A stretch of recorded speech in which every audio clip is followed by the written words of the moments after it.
Hello, my name is Jasmine White, and I will talk a little about frictionless transactions and provide you with a few examples. First off, what is a frictionless transaction? As we all know, frictionless means without friction or pertaining to lack of friction. Frictionless transactions are transactions that are smooth and don't require too much work. In today's society, frictionless transactions are the most popular form of payment. People are always looking for the option that saves time, so we always want to go with doing things the easier way or the way that's most convenient for us. Having a form of payment that won't cause any friction make the transaction easier. Business is based on transactions that happen between the provider and consumer. Both sides of the transaction will try to maximize value, and the value is realized through the transaction. First, coming from the provider, they have to get you to actually want to make the purchase, and you, as the consumer, have to provide them with personal information. It is the full responsibility of the provider to understand the consumer's purchasing journey and make it as easy as possible. One example of frictionless transactions is when people make online purchases. Once they make a purchase, in the future the checkout would be fast and easy because their credit card information is already on file from the previous purchase. Another example of frictionless transactions are transactions on your mobile device. For example, iPhones come with an already installed app called Wallet, which is affiliated with Apple Pay, where you simply put in your card information, and when you want to check out online, you can use the app to complete the transaction without having to manually enter your information. If you were making an in-store purchase, instead of physically having to pull out the card, you can use the Apple Pay option and tap your phone on the pad. You can also set up the auto pay option to automatically take the money off your card every month to pay your bills without you having to do a single thing.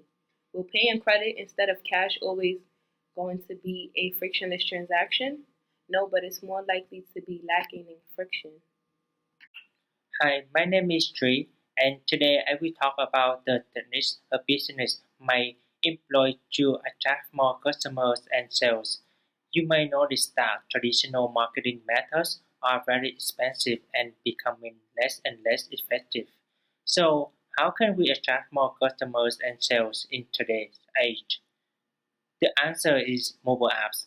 Mobile apps have become the most effective way to advertise since everyone has a smartphone now. According to the survey, 90% of people spend at least 3 hours on their phone per day.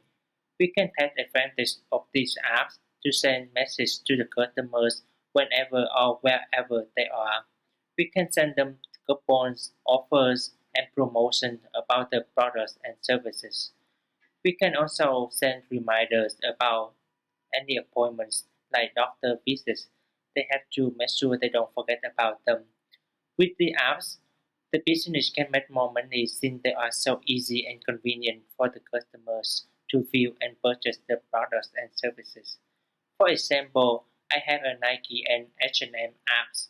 I have received notifications whenever they have the new products or sales or promotions. These notifications convince me to open the apps and track what they have since they are so easy to access.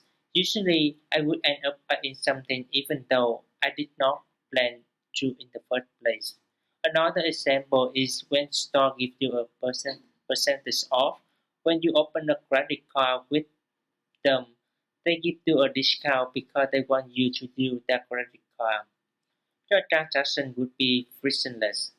Therefore, these techniques from this business will make customers spend more money. Hi, my name is Anthony, and I'll be discussing how the increase of volume and monetary value of frictionless transactions affect the individual's long term interest and the broader society. For individuals, frictionless transactions cause them to spend more money than they would if they paid with cash. Examples of these transactions are payment by credit card and auto pay options. Credit cards can cause consumers to spend more because they don't see or feel the money being exchanged for the goods and services. They don't have to pull out cash to pay. They can make a simple swipe instead. Credit card users also swipe their cards more because of incentives such as cashback. These users don't see or feel the total cost of their spending until the end of the billing cycle. Similarly, autopay options may also affect the individual's spending habits as well. When people sign up for autopay, they may not know if there is something extra charged to the bill. They rely on autopay to pay their bill, and they're less likely to review what they are paying for. These types of quick and smooth transactions do not only affect the individual but the society as well. According to Blake Ellis, identity fraud is on the rise. In every 2 seconds, another American becomes a victim of identity fraud. Adapting frictionless transactions makes consumers more vulnerable to identity theft. They are more vulnerable because their information is stored in multiple places. For example, when people save their credit cards online or do banking online, their information is stored online and accessible to anyone who can hack the system. Identity thieves can hack into someone's computer and steal all of their information without their knowledge. Another example is using credit cards at large retailers such as Walmart or Target. Using credit cards at these large retailers is not always safe. Some hackers in the past have hacked into these large retailers and obtained private information of customers. As society continues to make more frictionless transactions than ever, the community must be more careful in protecting their identities to avoid identity fraud.